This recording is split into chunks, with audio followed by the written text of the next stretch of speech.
მე არც კი ვიცოდი რომ ვიღაც მიიღებდა, გავრცელდა თურმე ეს ვიდეო, ცალკე სამთავრობო მედიები ამბობდნენ რომ ეს ბიჭი ცოცხალია და კარგადაა, ცალკე ოპოზიციური მედიები ამბობდნენ რომ ეს ბიჭი მკვდარია და არ არის ცოცხალი და მოკლედ მთელი ერთი ამბავია თურმე ამ მკვდარი.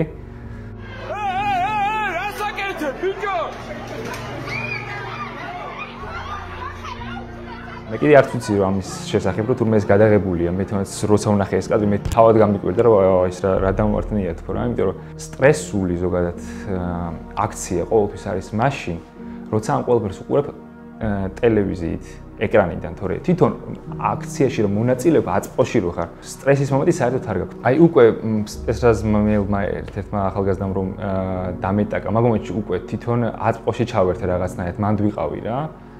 ამიტომ შიშის შეგრძნება გამიქრა. საშიში არის პროცესები მაშინ, როცა ადრე არის, როცა ელოდები რომ რაღაც მოხდება, მაგრამ უკვე რომ ხდომილება რომ იწყება თვითონ, მაგ მომენტში უკვე ტვინი ითიშება რაღაც მომენტში, რაღაც ძალა, რაღაც ენერგია გამოძრავებს თვითონ და შიში აღარა ადრენალინში ხარ, პირიქით სიცოცხლეში ხარ. მაგიტო არის რომ ექსტრემისტები და სპორტსმენები რაღაც თებზე ძვრებიან და რაღაც ხტებიან კლდეებიდან, რომ ეს თვითონ ის მომენტი გაძლევს სიცოცხლის შეგრძნების უნარს და ეს აქციაც ეგეთი რაღაც კინოდიცა უკვე ბოლო პერიოდში ისეთი რაღაცები ხდება და მეც მაგა ადრენალინში ვიყავი და ამ შიშის მომენტი უკვე მაგ მომენტში არ მქონდა საერთოდ. ვინც ნერვიულობდა იყვნენ ჩემიანები, ერთ-ერთი მაგაზე ნერვიულობ ახლა რომ არ ინერვიულობენ მათ. მე თვითონ ძალიან კარგად ვარ და ბრძოლას ვაგრძელებ ბოლომდე აუცილებლად. ყველაფერი დაიწყო იმით, რომ მე და ჩემო მეგობარმა გადავწყვიტეთ, რომ ჩავდგარიყავით წინა ხაზზე. მეც რაღაც არ ვიყავი კარგ ხასიათზე, როგორც პოლიტიკური მიზეზების გამო, ასევე რაღაც პირად ცხოვრებაშიც და გადავწყვიტე, რომ ჩავდგარიყავი წინა ხაზზე და უეცრად დაიწყეს სპეციალიზმად დაშლა. ჯერ თავიდან საერთოდ ვერც კი შემამჩნიეს პოლიციელებმა, ჩემთვის ვიდექი ჟურნალისტებთან ერთად და მე ერთ-ერთმა სპეცრაზმის ახალგაზრდა სპეცრაზმის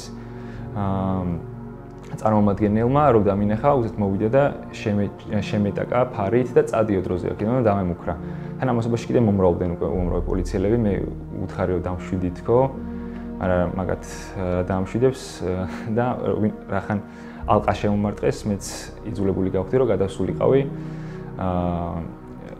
ქუჩის ბოლო მხარეს. არც ვიცოდი რომ ვიღაც მომზევდა, უეცრად მოულოდნელად მოხდა და მე მქონდა მე დაახლოებით 5 წამიანი თაბრუსხვევა. ეს ჩემი დაზიანება იყო ამ ბოლო პერიოდში რაც კი აქციები ხდება, ერთ-ერთი პირველი ესეთი მძიმე დაზიანება რა, რასაც ძალიან დიდი შედეგი მოყვა. ჩემი პირადად ვამბობ რომ ეს ღირს ეს რომ მოხდა, იმიტომ რომ იმდენი სიყვარული და სითბო წამოვიდა ხალხის მხრიდან, რომ მართლა საერთოდ არ ვნანობ რაც მოხდა პირიქით. უამრავმა კარგ ადამიანმა მომწერა თბილი მესიჯი და რაღაც დიდი ოჯახის შეგრძნება მაქვს უფრო ვიდრე მანამდე. რაც ჩვენ ყველა ერთმანეთს დავანახებთ იმას, რომ ჩვენ ერთნი ვართ და ერთმანეთს თავის გაწირვა შეგვიძლია. ეს ჩვენ მოგცემს ძალას, რომ მოვერიოთ ბოროტ რეჟიმებს.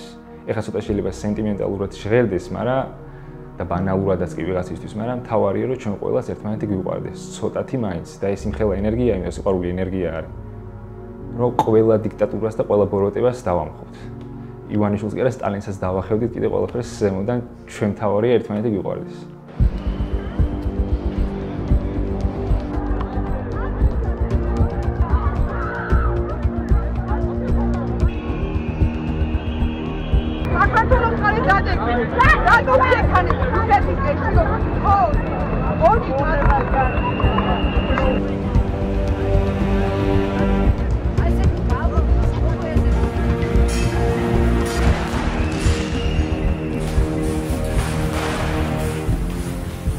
ხალხმა გადაწყვიტა, რომ ახლა იქნება მალე არჩევნები 2 თვეში და ცივილიზებულად დემოკრატიული ხერხებით მოვიშორებთ ამ მთავრობას. მაგრამ ვინაიდან რადგანაც უკვე ეს ბერკეტით ჩვენ წაგვართვეს, ახლა უკვე გადავდივართ სხვა რეჟიმზე და მე იმ რუსული კანონის წინააღმდეგ აქციებს თუ რამე გადაუჯოկრავდა, არ მეგონა ახლა ისეთი რაღაცები ხდების და დაიწყო უკვე რომ კარგი გაგებითაც იმდენმა მამაცმა ადამიანმა გამოაჩინა საკუთარი თავი და ის რაღაცებს ხედავთ ქუჩებში, ცუდსაც და კარგაცაც, რომ ამ აქციებმა გადაფარა ეს წინა აქციები და ეხლა ხდება როგორც ვატყობ თავარი დაპირისპირებები და ყველამ უნდა ვიგეთ გიცეთ და როგორც აღნიშნე უნდა გვიყვარდეს ერთმანეთს ერთმანეთი. უკვე დღეობით იმდენი ძიმე შემთხვევა მოხდა, იმდენი უამრავი კადრი არსებობს ძალადობის, რომ ეს ჩემი პირველი კადრი უკვე აღარაფერს აღარ ნიშნავს. უკვე ხალხი უკვე შეეჩვია სამწუხაროდ ამ მოვლენებს, მაგრამ ესეც ამავდროულად ეს იმის ნიშანია, რომ უახლოვდებით იმ წერტილს, სადაც საბოლოო ჯამში უნდა გაიმარჯვოს კეთილმა ან ბოროტმა და ვიმედოვნებ ჩვენ ყველანი სწორ პოზიციას დავიჭერთ. დაშავებულებს უცხადებ ხარდაჭერას და პირობას ვაძლევ, რომ მე როგორც ერთ კაცს რაც შემიძლია მაქსიმალურად ყველაფერს გავაკეთებ იმისთვის, რომ ეს ადამიანები დავიცვათ და ჩვენ ყველამ ერთმანეთმა დავიცვათ. ხო, დამნაშავეებს მე არაფერს არ ვიტყვი, მაგათ იმდენი თუ რამე თუ არ ესმით, რომ არ უნდა დააზიანონ მშვიდობიანი დემონსტრანტი, მე რაც არ უნდა უთხრა, მგონია რომ მაგათ ვერდოს ვერ შევაგნებინებ. იმიტომ რომ მე ბევრჯერ მისდია პოლიციელების გადმობირება ჩვენ მხარეს, თავიდან სულ მაგას ვამბობ პოლიციელებს ბევრი უნდა ვილაპარაკოთ, რომ ჩვენ მხარეს გადმოვიყვანოთ და ვაკეთებდი ამას, მაგრამ ახლა უკვე ისეთ სტადიაში არის მოვლენები, რომ ლაპარაკსაც არ აქვს. მისახვედრივი ვინც არის, ის თვითონ გადმოვა ჩვენ მხარეს. ბუნებრივი აქციები არის ყველაზე უფრო ძლიერი აქციები. ვერც ერთი პოლიტიკოსების მიერ დაორგანიზებული აქცია ვერ შეედრება, როდესაც აი თვითონ ბუნებრივი ენერგიით და ტალღით გამოდის ხალხი გარეთ. ეს როგორ ხდება, მე არ ვიცი, აი რაღაც მომენტში თვითონ უცებ აი კოლექტიური ცნობიერების მეშვეობით, უცებ აი როგორც მეწყერი რომ ჩამოწვება და გადათელავს ყველაფერს, აი ეგრე არის ჯენზი.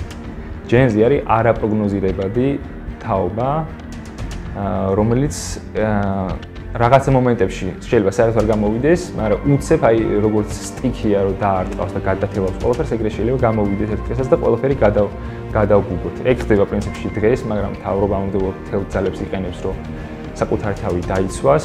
თუმცა ჩვენ სხვა გზა არ გვაქვს, ჩვენ ვიცავთ დემოკრატიას და ევროპული მომავალი თუ გვინდა, რისთვისაც ჩვენი წინაპრები იბრძოდნენ, თუ ეს გვინდა, მაშინ უნდა ვიბრძოლოთ ბოლომდე. და ახალგაზრდები ამას ამტკიცებენ ყოველდღე ქუჩებში.